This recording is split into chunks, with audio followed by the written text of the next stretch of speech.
El biombo del infierno. Rayunosuke Akutagawa. Difícilmente habrá existido otra persona como el señor de Horikawa, ni existirá en el futuro. De él se decía que antes de su nacimiento, en los sueños de su señora madre había aparecido el Matatejas, lo que prueba que desde el comienzo de su vida le estuvo concedido ser muy diferente al común de las personas. Cada uno de sus actos conquistaba de inmediato la admiración de todos. Por ejemplo, la arquitectura del palacio, no sé si llamarla imponente o suntuosa, pero tiene algo, realmente extraordinario, que escapa al criterio de gentes comunes como nosotros. Como es de suponer, hay quienes lo calumnian, calificando de deplorable la conducta del señor, y llegan a compararlo con el emperador de Chein, Xi Huangti o con Shang Kuang, de Sui, pero tales calumnias están muy lejos de la verdad. Las intenciones del señor de Horikawa nunca fueron egoístas, ni tampoco aspiró a la gloria o a la fama. Se preocupaba por las cosas más insignificantes, y siendo hombre de gran carácter deseaba que todos pudieran gozar de la vida en la medida en que él la disfrutaba. Así, cuando sostuvo un incidente con los malhechores que merodeaban por el templo Nija, no dio muestras de alterarse en lo más mínimo. Se dice que el espíritu de Tarunosa Daijin, que se aparecía por las noches en el templo Kawaharo, situado en la avenida Higashi Sanjai famoso por el mural del paisaje Shiogama de la provincia de Michinoku, desapareció repentinamente al ser ahuyentado por el propio señor de Horikawa. Tales eran el carácter y el poder del hombre que gozaba de enorme popularidad en toda la capital, donde se lo veneraba como a la reencarnación de un santo. Cierta vez, de regreso de la fiesta del ciruelo, soltóse un toro de su carroza y embistió y derribó a un anciano que pasaba por el lugar. El anciano, lejos de protestar, juntó las manos y bendijo la gracia del haber sido alcanzado por un toro de señor tan principal. Tan cierto es esto como otros muchos hechos que acontecieron a lo largo de su vida, dignos de perdurar en el recuerdo de la posteridad. Otro día, en ocasión de una gran fiesta realizada en la corte, el señor obsequió 30 caballos blancos. En otra ocasión se hizo extirpar una pústula del muslo por un sacerdote de Sintan. Referir todas sus anécdotas sería tarea interminable.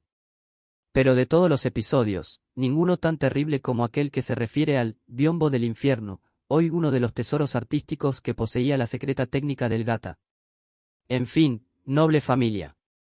El señor de Horikawa, que de ordinario se mostraba imperturbable, pareció profundamente afectado por aquel incidente. Se explica, entonces, que quienes estábamos a su lado nos hayamos conmovido de verdad. Sobre todo yo, que le había servido durante 20 años, en los que nunca me había tocado presenciar una escena parecida. Pero para narrar debidamente esta historia, es preciso que antes os haga conocer algunos detalles acerca del carácter de su protagonista, el pintor Yoshide, autor del biombo que representa el infierno. Al nombrarlo, es posible que algunos de vosotros lo recordéis. Fue un célebre artista que en su tiempo no tuvo rival. Cuando ocurrió el episodio que os voy a narrar, tendría ya unos 50 años. Era un hombre bajo, delgado, con toda la apariencia de un ser perverso. Se presentaba en palacio vistiendo karijinu, estampado en color giroflé y tocado con el momiboshi, pero todo su aspecto despedía cierto aire de bajeza, y los labios rosados y húmedos, en contraste con su edad, hacían que su presencia resultase particularmente desagradable. Algunos deducían que el color de los labios provenía de tanto mojar los pinceles en la boca, pero personas peor intencionadas le bautizaron con el nombre de Saruide, por su parecido con este animal. A propósito de este apodo hay una anécdota. Por ese entonces, la hija única de Yoshide, de 15 años, servía en palacio como konshobo. Era una joven muy afable que en nada se parecía a su padre. Como había perdido a su madre siendo muy pequeña, era una niña precoz, gentil y muy inteligente, que a pesar de su juventud cuidaba de su trabajo hasta en los más mínimos detalles. Estas cualidades no tardaron en conquistar la simpatía de la señora de Horikawa y de las demás nyobo. Cierto día, alguien obsequió al señor de Horikawa un mono amaestrado de la provincia de Tamba. El hijo del señor, que estaba en la edad de las travesuras, lo llamó Yoshide. Era un animal muy gracioso. Y al llevar tal nombre no faltaron en palacio quienes empezaron a burlarse del mono con doble intención. Pero lo malo era que no contentos con burlarse, inventaban cargos contra él, acusándolo, por ejemplo, de haber subido al pino del jardín, o de haber ensuciado el piso de la habitación de las doncellas, y se divertían maltratándolo. Un día en que la hija de Yoshide, llevando una espuela en una rama de ciruelo, caminaba por un largo pasillo, se le apareció el mono por una de las puertas corredizas. Venía huyendo en dirección a ella, y al parecer lastimado, pues en lugar de trepar velozmente a las columnas como era su costumbre, se le acercó cojeando. Detrás del animal venía el hijo del señor de Horikawa, blandiendo una delgada rama y amenazándolo. Ladrón de naranjas. Te castigaré, te castigaré. Y lo perseguía por el corredor. La joven observaba indecisa, cuando en un instante el animal se prendió de su amplia falda, al tiempo que chillaba lastimosamente. Ella no pudo menos que compadecerse, y sosteniendo en una mano la rama de ciruelo, con la otra abrió rápidamente la manga del uchiji de color violeta y lo acogió con cariño, luego saludó al niño con una profunda reverencia, a la vez que le decía con su voz suave y fresca: «Señor, es un pobre animal, os ruego le tengáis compasión». Pero el niño, que estaba excitado y de mal humor, al oír estas palabras se enardeció aún más y pateó el suelo repetidas veces. «¿Por qué lo protegéis?», protestó. «Es un mono ladrón de naranjas». «Puesto que es un pobre animal», repitió la muchacha, y agregó con sonrisa triste, «y como lleva el nombre de Yoshide, mi padre, me parece que lo castigáis a él, no puedo soportarlo». Pronunció estas palabras con cierta dureza. El joven señor pareció ceder y dijo: «Bien, ya que lo pedís en nombre de vuestro padre, lo perdono». Hizo esta concesión con visible contrariedad, y arrojando la rama al suelo volvió sobre sus pasos en dirección a la puerta corrediza. Después de este incidente, la hija de Yoshide y el mono fueron grandes compañeros. La muchacha le colgó al cuello un cascabel de oro atado con una cinta roja, y él no se apartaba por nada de su lado. Una vez en que ella se resfrió y se vio obligada a guardar cama, el mono permaneció a su lado con cara compungida, mordiéndose las uñas continuamente. Ante esta situación, y aunque pueda parecer extraño, ya nadie se atrevió a maltratar al animal, por el contrario, todos empezaron a quererlo, y hasta el joven hijo del señor de Horikawa, no solo empezó a darle caquis y castañas, sino que llegó a enfurecerse cuando supo que un samurái le había hecho daño. Se cuenta también que el señor de Horikawa hizo comparecer a la joven juntamente con el mono, cuando tuvo conocimiento de la conducta de su hijo. Desde luego, no ignoraba la amistad que existía entre ella y el mono. «Sois fiel a vuestro padre», dijo el señor, «os recompensaré». La muchacha recibió del señor de Horikawa una come de color rojo vivo, en premio a su buen corazón. El propio mono puso una nota graciosa en esta escena cuando se adelantó reverente a recibir la recompensa de su ama, hecho que dibujó el buen humor en el rostro del señor. Desde aquel día, el señor de Horikawa comenzó a sentir una viva simpatía por la muchacha, tanto por su actitud con el mono como por el amor filial que implicaba la defensa del animal, y nunca por motivos inconfesables, como murmuraba la gente. Aunque debo admitir que en realidad hubo ciertas cosas oscuras que pudieron dar lugar a tales murmuraciones, de ello me ocuparé más adelante. Aquí solo quiero aclarar que, por hermosa que ella fuera, un señor como mi amo no podía soñar en correr ninguna aventura con la que era hija de un simple pintor a su servicio. Después de haber sido honrada con esta audiencia, la muchacha, que era inteligente y modesta, no fue objeto de envidia por parte de las otras doncellas de la corte. Tanto ella como el mono, fueron desde entonces queridos por todos y en particular por la hija del señor, quien hizo de ella su compañera de todos los momentos, y la llevaba consigo siempre que salía en su carroza. Pero dejaré un poco a la hija para seguir ocupándome del padre. Todos simpatizaban con el mono, más a Yoshide, que era un ser humano, seguían despreciándolo, y no cesaban de burlarse de él y de llamarlo Saruide. Y esto no solo ocurría en palacio. El Sosu de Yokawa lo detestaba con tanta vehemencia que a la sola mención de su nombre se horrorizaba como si se tratase del mismo demonio. Aquí conviene señalar que esta aversión se atribuía al hecho de que cierta vez Yoshide había hecho unas caricaturas alusivas a la conducta del sacerdote, pero, como comprenderéis, son habladurías de la gente de la calle y no conviene otorgarles mayor crédito. Sea como fuere, la antipatía que inspiraba Yoshide era compartida en todas las castas sociales. Solo uno que otro pintor amigo y algunas personas más, que lo conocían por su obra y no personalmente, se eximían de hablar mal de él. Pues aparte de su aspecto repulsivo, Yoshide reunía otros defectos no menos importantes, de manera que el ser tenido como persona ingrata obedecía a su misma naturaleza. Era desvergonzado, haragán, avaro y codicioso, pero lo que más irritaba en él eran su prepotencia y ese enfermizo orgullo de considerarse el mejor pintor del Japón, convicción que él pregonaba como si llevase un cartel colgado de la nariz. Y como si esto fuera poco, se creía superior también en otros aspectos, y así se burlaba, por ejemplo, de las buenas costumbres y de la rectitud de los demás. Cierto día, Así lo refirió un discípulo que trabajó varios años en su taller, cuando en el palacio de un noble un espíritu vengativo que había poseído a la famosa medium de Igaki anunció que por intermedio de ella transmitiría su terrible mensaje. Yoshide tomó tranquilamente el pincel y la tinta china que estaban a su alcance y empezó a dibujar el rostro espantosamente transfigurado de la medium, desentendiéndose por completo del mensaje. La venganza del espíritu era para él una puerilidad. A tal punto era perverso que a la sagrada Mahri la pintaba con el rostro de una vulgar prostituta, y a la Kalanata lo mostraba como un villano infame. Siempre adoptaba actitudes insolentes, y si alguien se lo reprochaba, él respondía con sorna: dificulto que los dioses que pinto quieran vengarse de mí. Al escuchar tales herejías de boca del maestro, los mismos discípulos quedaban pasmados, y algunos, temiendo un castigo divino, abandonaban el taller para siempre. En una palabra, se podría decir que era un hombre soberbio en extremo, que vivía convencido de ser el más genial pintor del universo. Dicho todo esto, se comprende fácilmente lo que Yoshide pensaba de su posición en el mundo pictórico. Su pintura era personalísima, tanto por el empleo del pincel como por la combinación de los colores, y por esa causa sus colegas lo consideraban farsante. Ellos aducían que mientras se hablara de un Cavanari o un Kanaoka, u otro pintor clásico, se podía decir, por ejemplo, que en una noche de luna parecía percibirse el exquisito aroma de las flores de ciruelo junto a las persianas de madera, o escucharse las dulces melodías de la flauta del cortesano, en fin, que sugerían hermosas ideas y sabían traducir bellos motivos, pero la obra de Yoshide solo hablaba de cosas desagradables y sombrías.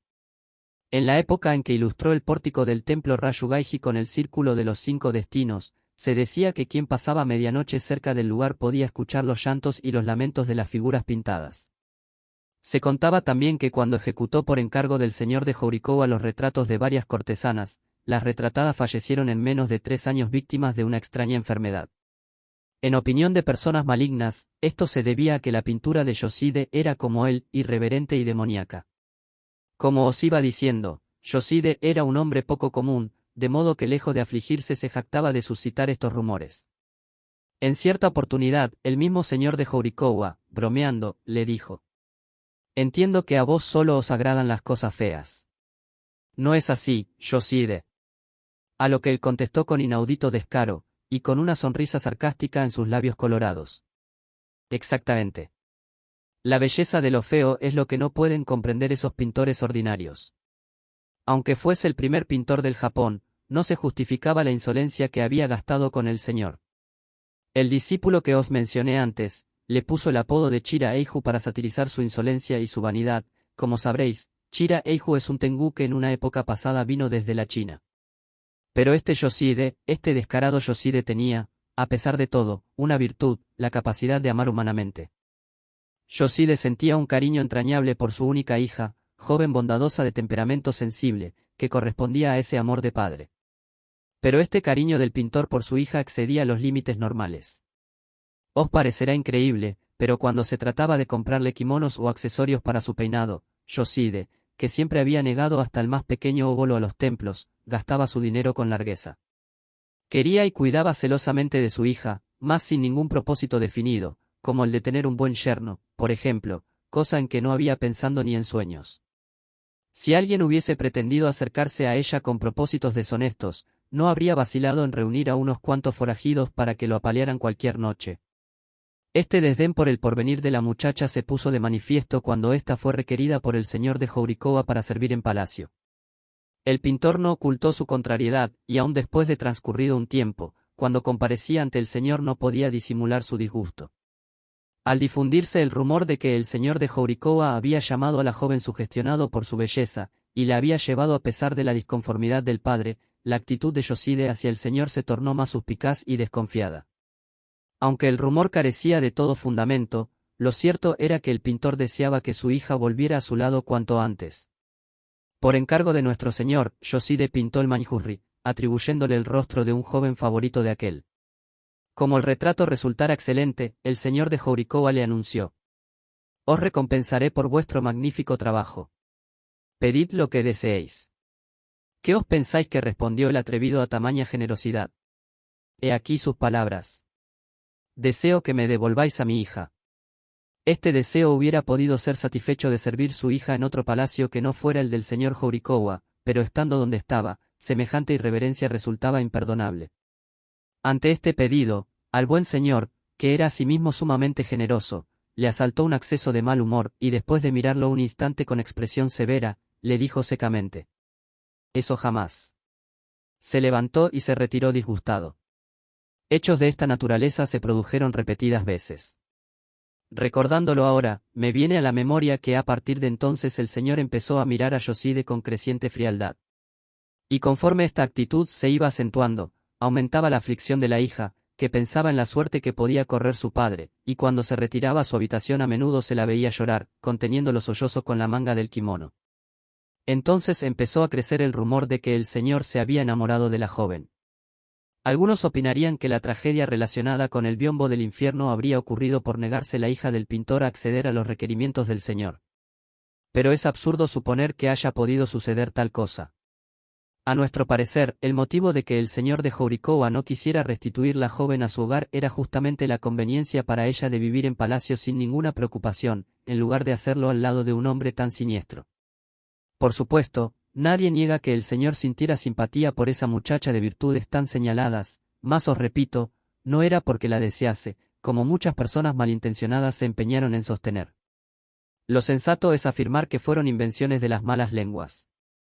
Pero dejemos de lado estas habladurías y pasemos a referir lo que sucedió en el momento en que el señor se encontraba muy disgustado con Yoshide.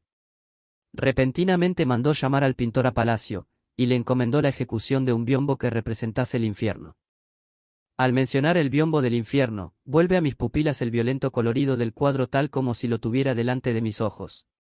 Aun tratándose del mismo motivo, el haber sido pintado por Yoshide ya indica un trabajo totalmente distinto al de cualquier otro pintor. En uno de los ángulos del biombo hallábanse, en pequeña escala, los 10 reyes y los guardianes, y el resto del cuadro aparecía cubierto en su totalidad por una hoguera infernal con llamaradas en remolino. Fuera de los puntos amarillos y azules de los kimonos al estilo Tean de los Myokan, dominaba el rojo agresivo de las llamas, y mezcladas entre el vivo color resaltaban las manchas de la tinta china, del negro humo y del oro de las chispas, en un fuego que parecía danzar alocadamente.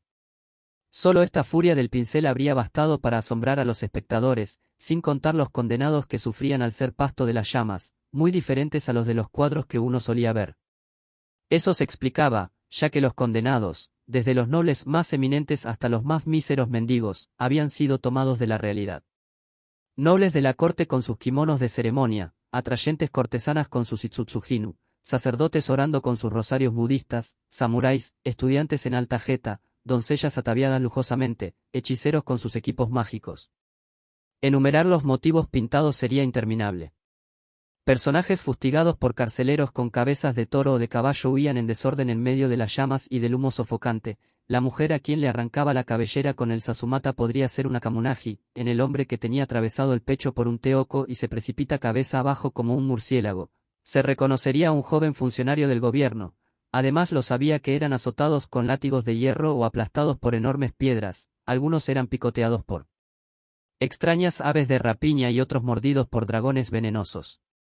Se hallaba tanta variedad en las formas de castigo como en las clases de condenados allí registradas.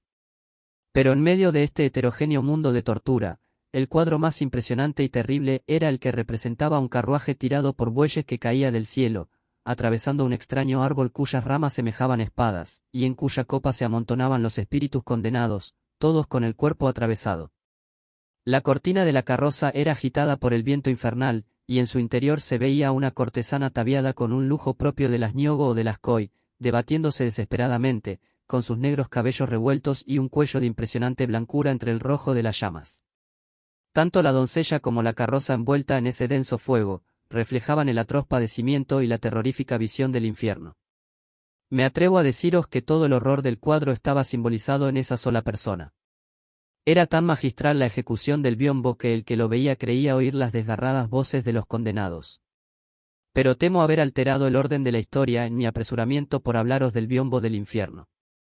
Seguiré con Yoshide, a partir del momento en que el señor de Horikawa le encargó la ejecución de la referida obra. Durante 5 o 6 meses consecutivos Yoshide vivió encerrado en su taller sin visitar el palacio. Conducta extraña en aquel hombre que tanto amaba a su hija. Cuando empezó a trabajar se olvidó inclusive de ella. El discípulo de quien os hablé refería que, cuando Yoshide empezaba a pintar, se abstraía totalmente y parecía iluminado por algún espíritu superior o imbuido de algún encantamiento. Lo cierto es que en ese tiempo se comentaba que el secreto de su éxito estaba en sus plegarias al Fukutok no Okami con quien había sellado un pacto. Esto sostenían quienes decían haberlo espiado mientras pintaba y habían visto a los fantasmas de varios zorros rondándolo. Según he oído decir, cuando empezaba a pintar se olvidaba de todo, se encerraba en el taller día y noche y muy raramente lo abandonaba. Particularmente en el caso que nos ocupa pudo verse que su inspiración y fervor artístico cobraban especial intensidad. Su aislamiento de todos lo llevó a bajar las persianas en pleno día, preparar a la luz de la lámpara de aceite los colores que eran su secreto y vestir a los discípulos con diversos trajes para posar. Pero su febril inspiración no se detenía allí. Aún sin tratarse del biombo del infierno, el solo hecho de pintar era suficiente para inspirarle rarezas, que él consideraba lo más natural del mundo. Por ejemplo, cuando ejecutó el círculo de los 5 destinos del templo Rayugai-ji, se colocó tranquilamente frente a los cadáveres que encontró en el camino, de los que las personas comunes apartaban la vista horrorizadas y se dedicó a dibujar detenidamente esos rostros y cuerpos putrefactos. ¿Qué os quise decir cuando afirmé que su fervor había cobrado especial intensidad? Seguramente muchos lo encontrarán inexplicable. Pero aunque me faltaría aquí el espacio para detallar todos los sucesos, os narraré los puntos principales. Los hechos fueron más o menos los siguientes. Cierto día el discípulo de quien ya os hablé, estaba tareado en mezclar los colores, cuando se le presentó inesperadamente el maestro. Pensaba hacer una siesta, dijo, pero estos días duermo muy mal. Como no le pareció extraño que el maestro no pudiera dormir, el discípulo contestó indiferentemente, sin interrumpir su labor. De modo que no puede conciliar el sueño. Mas, cosa insólita, el maestro mostróse entristecido y continuó. Quiero pedirle que se quede a mi lado mientras yo esté acostado. Pronunció estas palabras con visible timidez. Al discípulo le pareció extraño que el maestro se afligiera por los sueños, pero como nada le costaba complacerlo aceptó, diciendo que no tenía ningún inconveniente, a lo que Yoshide, aún preocupado, le dijo titubeando.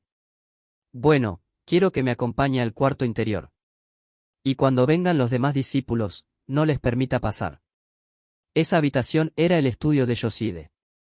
Como de costumbre, las persianas estaban cerradas, y a la débil claridad de una lámpara podía verse el boceto del biombo hecho con yakifude y colocado en posición vertical. El maestro se acostó, y poco después dormitaba con la cabeza apoyada sobre un brazo. Antes de una hora, el discípulo fue sorprendido por extrañas e incomprensibles voces que provenían de la cabecera del lecho junto a la que se hallaba sentado velando el sueño de Yoshide. Al principio eran solo sonidos, pero al rato llegó a percibir palabras entrecortadas, como de alguien que se estuviera ahogando y pidiera auxilio dentro del agua. Finalmente comprendió algunas frases. ¿Qué? ¿Que vaya yo? ¿A dónde? ¿Que vaya a dónde? Al fin del mundo. ¿Que vaya al infierno? ¿Quién habla? ¿Quién dice semejante cosa? ¿Quién es? Ah. ¿Con qué eres tú? El discípulo detuvo la mano que revolvía la pintura y escrutó el rostro del maestro, pálido y cubierto por gruesas gotas de sudor, la boca abierta desdentada y los labios trémulos y arrugados. Dentro de esa boca algo se movía como manejado por un hilo, era la lengua, de ella salían las palabras delirantes. ¿Con qué eres tú? Tú. Desde un principio supe que eras tú. ¿Qué? ¿Qué viniste a buscarme? Por eso quieres que vaya al infierno, a ese infierno. ¿Qué? ¿Que mi hija me espera allí? En este punto el discípulo fue presa de tal terror que creyó ver bajar una sombra misteriosa rozando la superficie del cuadro. Tomó por la mano al maestro. Y lo sacudió con fuerza, pero no consiguió arrancarlo de su postración y continuó oyendo frases incoherentes. Le arrojó entonces al rostro el agua que tenía al lado para lavar los pinceles. ¿Qué me estás esperando, y que suba a la carroza? En esta carroza. Al infierno, proseguía delirante. Al decir estas últimas palabras su voz se convirtió en un lamento agudo, estrangulado. Por fin abrió los ojos y se levantó sobresaltado. Tenía la mirada perdida y el semblante demudado, como si en el fondo de los ojos continuase viendo los fantasmas del sueño. Volvió en sí, se levantó y dijo ásperamente al discípulo. Puede retirarse. Este se retiró sin protestar porque sabía que las órdenes del maestro no se discutían. Cuando vio la luz del día se preguntó si no acababa de vivir una pesadilla. Luego se tranquilizó. Pero puedo deciros que esto no fue nada. Un mes más tarde, otro discípulo fue llamado al taller. El maestro lo recibió con la punta del pincel en la boca y ordenó: «Lo siento, pero tendrá que desnudarse como la vez pasada». Como ya anteriormente le había pedido que posara desnudo, no le asombró la orden y se apresuró a cumplirla. Cuando terminó de desvestirse, Yoshide le dirigió una mirada extraña y agregó: «Pero esta vez quiero dibujarlo con cadenas de modo que, aunque lo lamento mucho, tendrá que hacer lo que le mando». Hablaba fríamente, no parecía lamentarlo mucho. El discípulo era un hombre robusto que se diría nacido para manejar la espada y no el pincel, pero las palabras del maestro lo dejaron tieso. Comentaba luego cada vez que recordaba ese momento: «Creí que había enloquecido y que me mataría». Un poco fastidiado por el aire irresoluto del discípulo, Yoshide extrajo de no se sabe dónde una fina cadena de hierro, y haciéndola sonar, se le abalanzó por la espalda y lo maniató en un momento, rodeó su cuerpo con varias vueltas oprimiéndolo con brutalidad, y ajustó con tanta violencia la punta de la cadena que el discípulo perdió el equilibrio cayendo ruidosamente sobre el piso. Podría agregar que en tal estado el pobre discípulo tenía la apariencia de un tonel, estrechamente atado de pies y manos. La única parte del cuerpo que podía mover era el cuello. Además, tratándose de un hombre robusto y sanguíneo, el rostro, el torso y los muslos se le iban enrojeciendo por la intensa y persistente presión de las cadenas.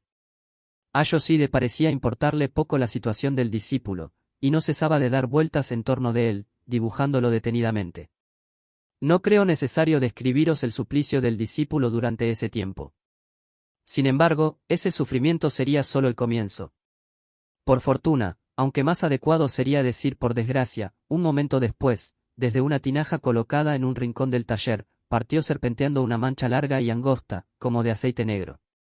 Al principio se movía lentamente, como si fuera algo pegajoso, pero luego se deslizó con suavidad, brillando con intermitencias, hasta llegar a las propias narices del discípulo. Este, al verla, gritó, aterrado: «¡Una serpiente! ¡Una serpiente!». Como él mismo diría después, sintió que se le helaba la sangre, y con sobrada razón. En ese momento la serpiente tendió la fría punta de su lengua hacia la blanca piel del cuello que la cadena ceñía dolorosamente. Ante esta eventualidad, el mismo Yoshide se precipitó. Arrojó el pincel, se agachó y rápidamente tomó el reptil por la cola y lo suspendió en el aire. La serpiente, retorciendo el cuerpo y alzando la cabeza, trataba en vano de alcanzar la mano que la aprisionaba. «¡Diablos!», gritó Yoshide. «Me arruinaste un dibujo». Enfurecido, arrojó la serpiente en la tinaja, desencadenó de mala gana al discípulo y ni siquiera le dio las gracias ni lo consoló. Era evidente que le preocupaba más el dibujo fracasado que el peligro corrido por su discípulo. Debo deciros que la serpiente que había aparecido tan importunamente era uno de los elementos de trabajo que el maestro acostumbraba manejar, de eso habría de enterarme tiempo después. Con la sola mención de estas locuras habréis comprendido a qué grado de desenfreno llegaba el entusiasmo pictórico de Yoshide. Pero antes de terminar, tengo que contaros una anécdota más. Se refiere esta vez a un muchacho de 13 o 14 años, que por causa del biombo sufrió un accidente que casi le cuesta la vida. Una noche este discípulo, que tenía cutis blanco como una mujer, fue llamado al taller del maestro. Yoshide estaba junto a una lámpara, y en la palma de la mano tenía un trozo de carne o algo parecido, que daba a comer a una ave rara, nunca vista por el muchacho. Su tamaño podía ser el de un gato común. ¿Semejante a un gato? Sí, mirando con atención, las plumas de la cabeza sobresalían como orejas y los ojos blancos, grandes y redondos eran como los de un gato. Yoshide era un hombre al que no le agradaba ver mezclados a los demás en sus asuntos. Entre otras cosas, nunca mostraba a sus discípulos lo que tenía en el taller, un cúmulo de objetos entre los que figuraba la serpiente que ya os mencioné. A veces aparecía una calavera sobre la mesa, o bien eran bolas de plata o algún takaatsuke adornado con motivos de makie, que formaban parte de la extensa variedad de objetos extravagantes que, según lo exigía el cuadro que pintaba, iban sirviendo como modelo. Lo raro era que no se supiera dónde guardaba todo ese arsenal de rarezas cuando no lo utilizaba. Es probable que la creencia de que Yoshide tenía un pacto con el dios de la suerte y de la fortuna tuviera su origen en misterios como este. El discípulo observaba con temor el ave de orejas de gato, mientras tomaba el alimento, y pensó que se la utilizaría en la ilustración del biombo. Preguntó respetuosamente si deseaba algo, pero Yoshide, como si no lo oyera, se lamió los rojos labios y señalándole el ave con el mentón, le dijo: ¿Qué le parece? ¿Verdad que está domesticado? ¿Qué clase de ave es? Preguntó el discípulo. Es la primera vez que veo un pájaro semejante. El discípulo observaba con temor el ave de orejas de gato. Con sonrisa burlona, Yoshide replicó: ¿Cómo? Dice que nunca lo vio. La gente de la ciudad no sabe nada. Esta ave se llama Mimizuku, me la trajo un cazador hace 3 días de Karaama. Pero amaestrada como esta no debe haber muchas. Y diciendo esto, al ver que había terminado de comer la carne, levantó la mano lentamente y acarició el lomo del ave de abajo hacia arriba. Como si esto fuera una orden, el ave lanzó un graznido corto y agudo, y alzando vuelo atacó sorpresivamente al discípulo en el rostro. Si en ese momento el muchacho no se hubiese cubierto con la manga del kimono, es seguro que habría recibido más de 2 rasguños. Intentó espantarla, pero ésta, revoloteando y lanzando chillidos siniestros, renovó el ataque. Olvidado de la presencia del maestro y atento tan solo a defenderse, el discípulo, levantando o agachando el cuerpo, corría despavorido por la pequeña habitación. El ave seguía todos sus movimientos, acechándolo para atacarlo directamente a los ojos. En cada embestida batía las alas furiosamente, aquello tenía algo de macabro que producía un malestar indefinible, como el olor de las hojas muertas o las salpicaduras de las cascadas, o como el agrio aroma del sarusake.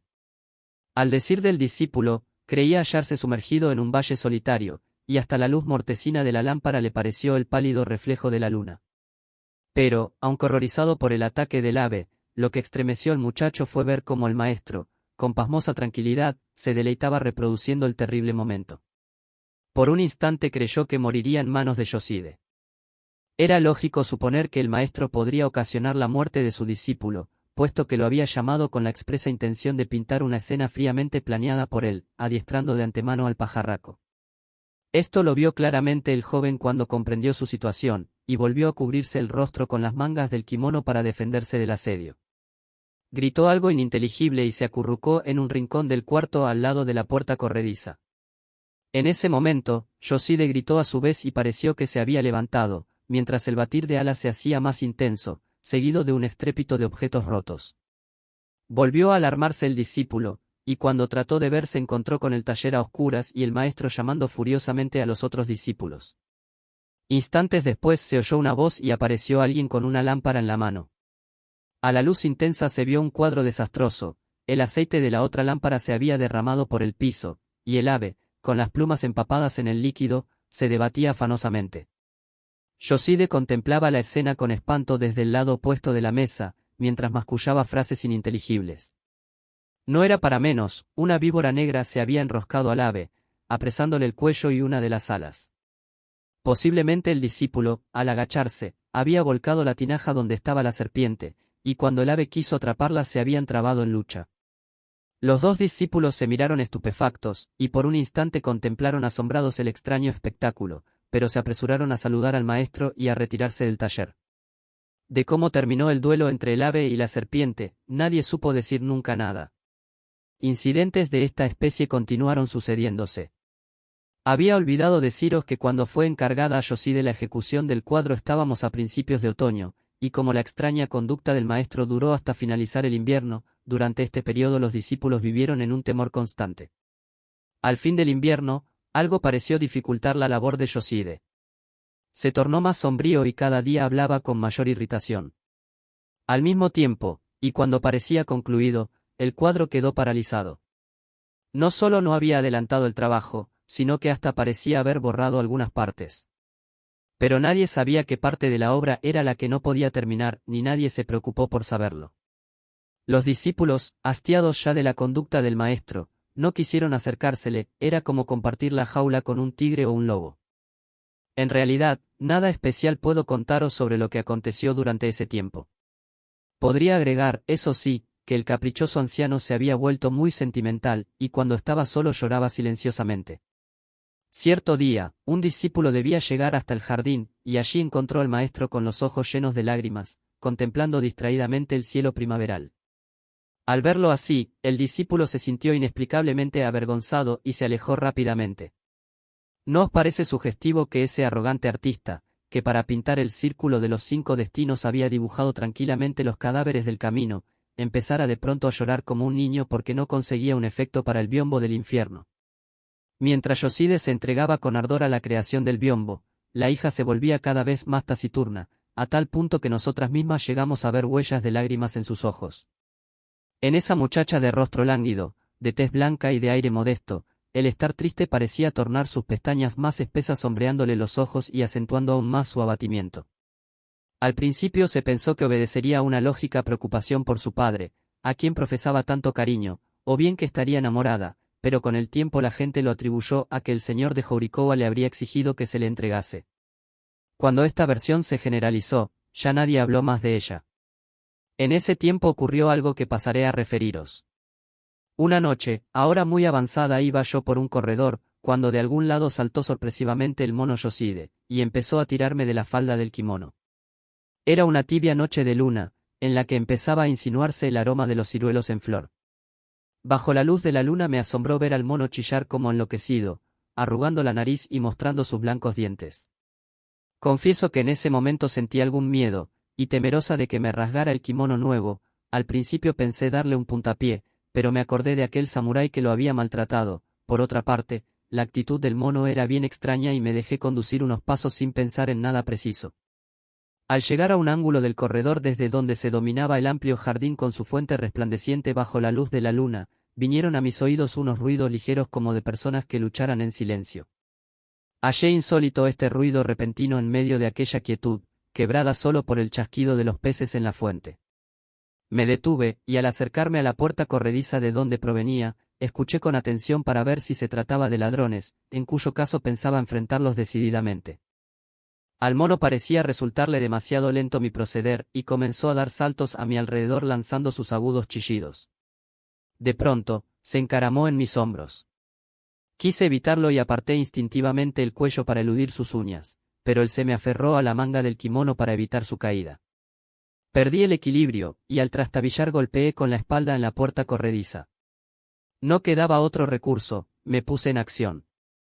Abrí rápidamente la puerta y me dispuse a penetrar en el oscuro recinto hasta donde no llegaba la luz de la luna. Pero en ese instante algo obstaculizó mi visión. Mejor dicho, me sorprendió una mujer que salía corriendo del cuarto y que en su precipitación tropezó con algo y cayó de rodillas. Jadeante, me miró atemorizada, como si encontrara terrible mi presencia. Que esa persona era la hija de Yoside no creo necesario aclararlo, aunque esa noche la encontré totalmente distinta y convertida en una mujer atractiva. Tenía un brillo particular en los ojos y el rostro se adivinaba encendido. El desorden en las faldas del kimono le confería una voluptuosidad contraria, a su modalidad casi infantil. Era esta la modesta y frágil muchacha de siempre. Apoyándome en la puerta corrediza, y oyendo aún los pasos nerviosos de alguien que se alejaba, observé a la hermosa muchacha a la claridad de la luna. Mis ojos, al mirarla, le preguntaban quién era esa persona. La hija del pintor apretó los labios y sacudió la cabeza en un gesto lleno de angustia. No me quedaba duda de que era presa de una gran contrariedad. Me acerqué a su oído y le pregunté en voz baja: ¿quién es? Mas la joven hizo un signo negativo con la cabeza y no hablé. Las lágrimas le humedecían las pestañas y un rictus de amargura se dibujaba en su boca.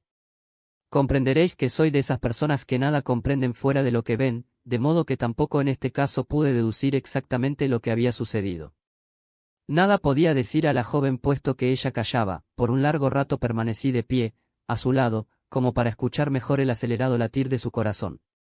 Al mismo tiempo, tuve una sensación de culpa y me arrepentí de mi insistencia. No recuerdo exactamente el tiempo que había transcurrido cuando atiné a cerrar la puerta. Entonces me dirigí con amabilidad a la muchacha, que ya estaba más tranquila, y la insté a que volviese a su habitación.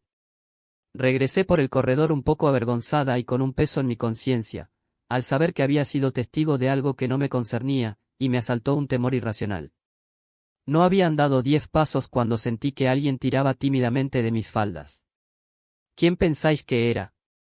Nada menos que el mono, que haciendo gestos como si fuera una persona, inclinaba la cabeza repetidas veces haciendo sonar el cascabel de oro que llevaba al cuello.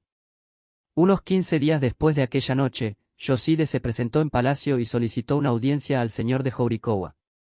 A pesar de pertenecer Yoshide a una casta muy inferior, en razón de las circunstancias especiales que ya conocemos, el señor le concedió gustosamente una entrevista, si bien no tenía por costumbre hacerlo, cualquiera fuese la persona que lo solicitara. El pintor vestía el kimono de siempre y un gastado sombrero, era evidente que estaba preocupado y de mal humor. Saludó al señor con reverencia y dijo: «El biombo del infierno que me habéis encargado ya se encuentra casi concluido, pues he trabajado con sostenido empeño por espacio de muchos días. Os congratulo por vuestro esfuerzo. Me siento satisfecho». No sé por qué, la voz del señor me pareció débil y poco entusiasta. «No merezco ninguna felicitación», dijo el pintor, con la cabeza inclinada y gesto hosco. «Falta poco para que esté terminado, pero hay una sola parte que no consigo lograr». «¿Cómo? ¿Hay algo que no conseguís pintar?» «Os lo digo. En general me es difícil pintar lo que no veo. Y aunque llegase a pintarlo, nunca resultaría bueno, lo cual equivale a decir que no lo puedo pintar». Al escuchar estas explicaciones, el señor de Horikawa sonrió irónicamente. «¿Queréis decir que para pintar el infierno tendríais que estar viendo el mismo infierno?» «Exactamente. El año pasado pude presenciar un voraz incendio, cuyas violentas llamas eran comparables a las del infierno, por eso me fue posible pintar el Yohiri Fudo. Vos ya conocéis esa obra. Pero, ¿cómo representaréis las almas condenadas y los guardianes del infierno?» «Ya he visto, señor, a hombres atados con cadenas. También tuve ocasión de pintar a una persona defendiéndose del ataque de un ave de rapiña. Os puedo decir que ya conozco los tormentos de los condenados». Respecto de los guardianes, Yoshide sonrió maliciosamente. «A los guardianes los he visto varias veces en mis sueños. Algunos con cabeza de toro, otros de caballo, los había con 3 cabezas, 6 brazos y 6 piernas. Esos demonios golpeaban las manos sin hacer ruido, abrían la boca sin emitir sonido alguno y aparecían casi todas las noches para torturarme. Pero lo que yo deseo y no consigo es independiente de todo esto». El señor parecía sorprendido. Por un instante miró el rostro de Yoshide con irritación, y frunciendo el ceño le preguntó secamente: «Entonces, ¿cuál es el motivo que no podéis pintar?» «Tengo pensando, señor, pintar en el centro del biombo un viroje cayendo del cielo». Dicho esto, levantó los ojos por primera vez y los detuvo en el señor. Se había hablado con harta insistencia de que cuando se trataba de su arte los ojos de Yoshide adquirían un brillo especial. En esa ocasión pude confirmarlo, su mirada era diabólica. Prosiguió: «En el interior de la carroza, habrá una noble dama, con los cabellos revueltos y debatiéndose entre las llamas infernales. Tendrá una expresión de terror, mirando el techo y procurando protegerse con la cortina para que no la alcancen las chispas. Alrededor de ella me gustaría hacer revolotear 10 o 20 pájaros fantásticos. ¡Ay! Esta es la escena que no puedo lograr». Por algún motivo que no alcancé a comprender, el señor pareció entusiasmarse. Su enigmática sonrisa incitaba al pintor a extenderse en sus visiones. Y ya con los labios temblorosos y como dominado por un fuego interior, prosiguió ensimismado: «No puedo pintar eso». Repitió de nuevo lo que ya había dicho y súbitamente, exclamó con vehemencia: «Os ruego, señor, hagáis que se queme una carroza delante de mis ojos». Y si fuera posible, dentro de la carroza, se interrumpió bruscamente. El señor de Horikawa sintió un estremecimiento y su noble rostro se ensombreció. De pronto estalló en una carcajada, y sin dejar de reír, respondió: «Seréis complacido en todos vuestros deseos. No os aflijáis más, os lo ruego». Al oír estas palabras en boca del señor tuve el vago presentimiento de que algo funesto habría de ocurrir. Parecía haberse contagiado de la locura de Yoshide. Así lo creía al ver sus labios húmedos y su frente contraída por los nervios. Tras un breve silencio, el señor lanzó de nuevo una siniestra carcajada, como si algo le hubiera estallado adentro. «Pondré fuego a la carroza, tendréis también a la bella dama vestida lujosamente en su interior, no dudo de que solamente siendo el mejor pintor del país pudisteis pensar en pintar a esa mujer sufriendo entre llamas voraces y asfixiada por el negro humo. Os felicito, os felicito». Yoshide empalideció súbitamente y comenzó a mover los labios con nerviosidad, pero eso solo duró un instante. Luego inclinó el rostro, y como si sus músculos se hubieran relajado repentinamente, dijo respetuoso y con voz apagada. Os agradezco la merced. Quizá Joside comprendió lo horrible de su idea a través de las palabras del señor, y eso habría hecho cambiar su actitud. Aquella fue la única vez que sentí alguna compasión por Joside. Pasados 3 días, el señor de Horikawa llamó por la noche a Joside y, fiel a su promesa, incendió una carroza en su presencia. Naturalmente, esto no podía hacerse en el palacio de los Horikawa. Se eligió como escenario una antigua residencia que había pertenecido a la hermana del señor, situada en las afueras de la ciudad. Hacía mucho tiempo que la vieja residencia había sido abandonada, y era en el inmenso jardín donde resultaban más visibles los estragos del tiempo. El aspecto abandonado había dado origen a rumores sobre la aparición del espíritu de la difunta hermana del señor, y se decía que en las noches sin luna, vistiendo una extraña falda de color rojo encima del kimono, recorría los largos corredores sin rozar el piso. Os puedo asegurar que este rumor no era del todo inverosímil si se piensa que aún en pleno día el sitio es de los más desolados de la región, y cuando se pone el sol, el agua de la fuente suena lúgubremente y las garzas que cruzan el espacio estrellado se parecen a sombras monstruosas. Era una noche oscura sin luna. A la luz de los faroles el señor, vistiendo el atavío de color amarillo pálido que usa la alta nobleza, con el escudo violeta grabado en relieve sobre el kimono, ocupaba en la terraza un asiento especial, del que se destacaban los bordes del almohadón forrado en seda blanca. Creo innecesario añadir que en torno de él había unas 6 personas destinadas a su custodia. De un modo especial se destacaba la figura de un samurái, que después de la batalla de Michinouku, en la que a causa del hambre se había visto forzado a comer carne humana, había adquirido tal fortaleza que podía quebrar las astas de un ciervo vivo. Tenía puesto al parecer el aramaki y llevaba la katana al modo kamomejiri, o sea con la punta hacia arriba. Permanecía sentado gravemente al lado del amo.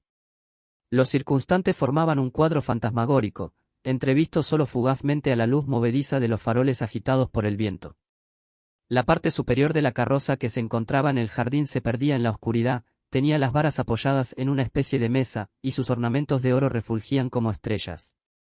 El hecho de ser primavera no evitaba el escalofrío que provocaba la escena. El carruaje lucía una pesada cortina azul profusamente adornada, que no dejaba ver su interior, y próximos se hallaban, estratégicamente situados, los sirvientes con las antorchas encendidas cuidando de que el humo no fuese en dirección a la casa. Un poco más apartado, sentado delante de la residencia, se veía a Joside, vestía las ropas de costumbre, probablemente de color ocre, ajadas. Parecía más pequeño e insignificante que nunca, como aplastado por el inmenso cielo estrellado. Detrás había otro hombre tocado con momieboshi, sin duda un discípulo. Como ambos se hallaban en la penumbra y distantes de la terraza en que yo me encontraba, no podía distinguir el color de sus vestidos. Se acercaba la medianoche. Las sombras que envolvían el jardín se hacían cada vez más espesas y parecían sofocar la respiración, oíase el leve murmullo del viento trayendo el olor de la resina de las antorchas. El señor de Horikawa observó un instante más el extraño cuadro y luego, adelantándose, gritó con voz sonora: «Joside». Este contestó algo, pero solo fue una exclamación. «Joside. Esta noche incendiaré la carroza, como me lo habéis pedido». Y miró de soslayo a los guardianes.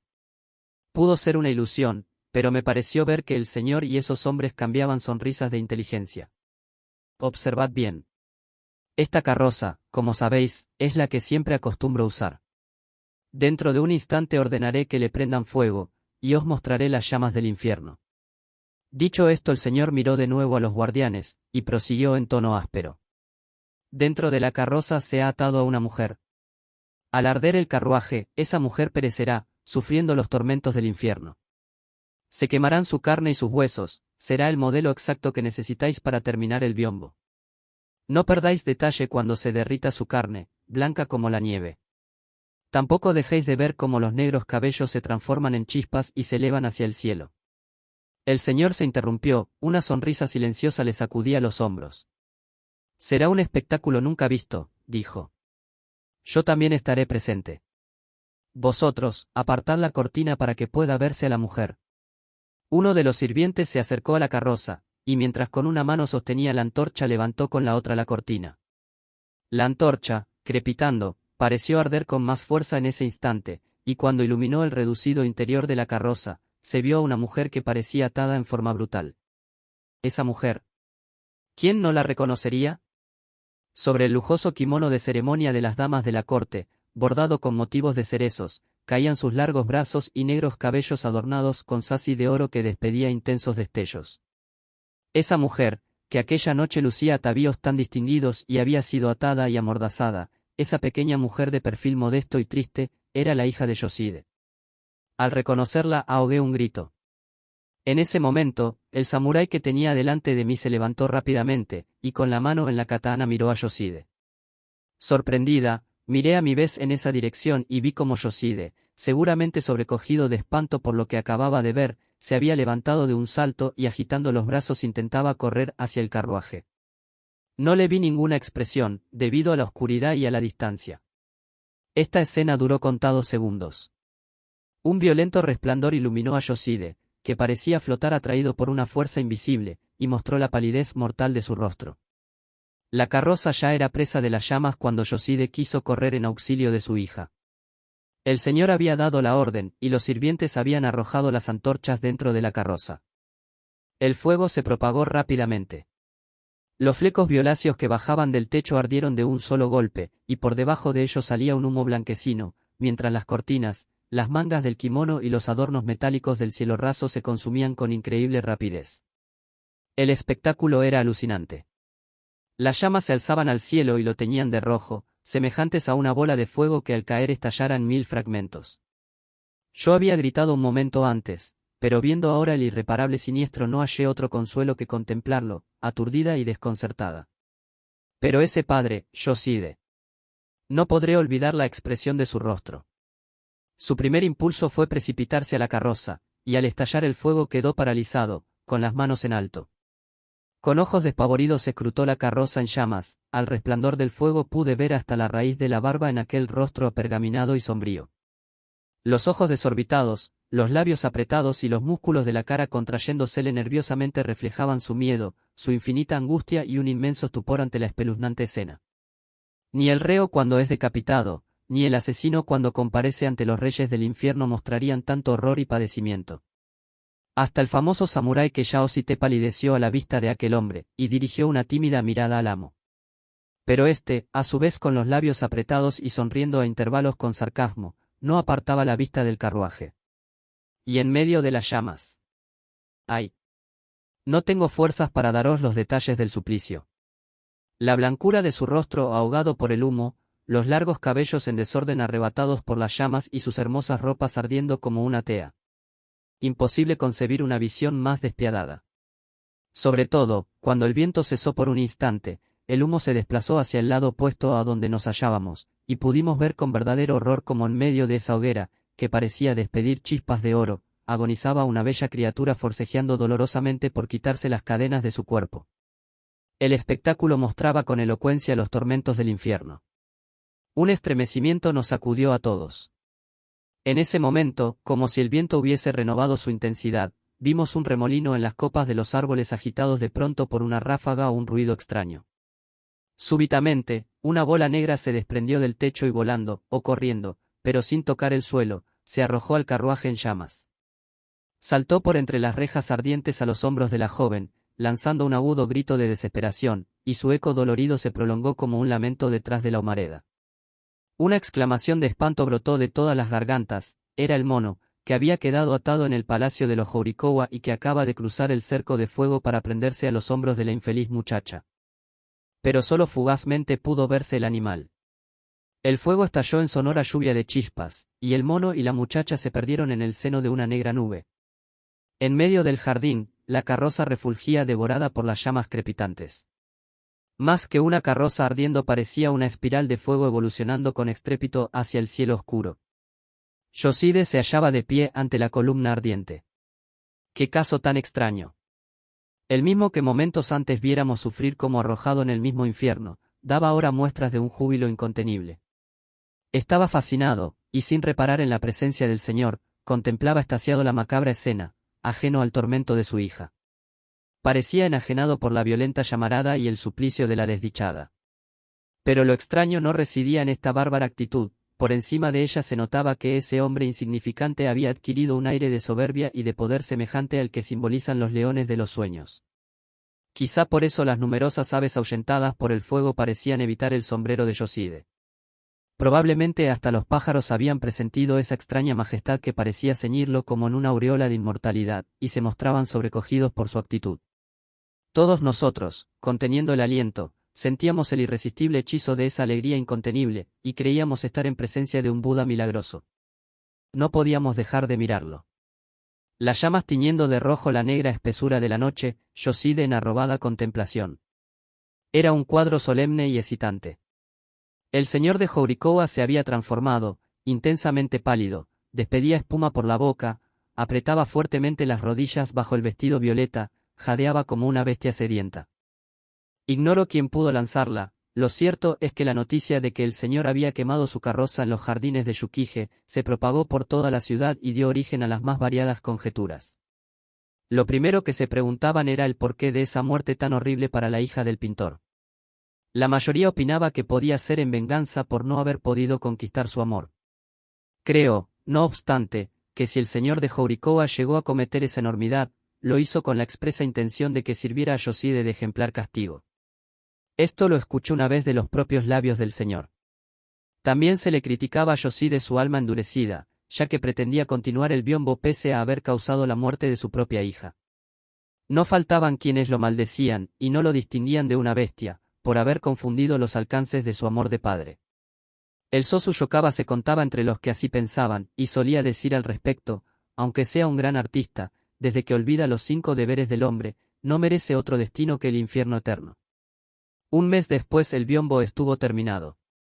Yoside lo llevó a palacio para someterlo al juicio del señor. Se hallaba presente el Sosu Yokawa, quien al ver la obra quedó estupefacto, todo el horror de una tempestad de fuego vibraba en la superficie con increíble fidelidad. El Sosu, que habitualmente menospreciaba a Yoside, frente al biombo no pudo menos que exclamar, magnífico. Estaba maravillado. Recuerdo también la amarga sonrisa del señor al escuchar el elogio. Desde que concluyó el cuadro nadie, por lo menos en palacio, se atrevió a hablar mal de Yoside. Era comprensible que cuantos veían el biombo, aunque sintieran aversión por el autor, se impresionaran por tan extremado realismo. Pero cuando su obra comenzaba a ser la admiración de todos, Yoside dejó de pertenecer a este mundo. A la noche siguiente de terminar el biombo se suicidó en su propia habitación, ahorcándose con una cuerda. ¿Acaso le resultó insoportable sobrevivir a la hija que tanto había amado? El cuerpo del pintor fue sepultado en los fondos de su casa. De la pequeña tumba, azotada por el viento y las lluvias, ha de quedar una lápida borrosa sobre las piedras cubiertas de musgo. Fin.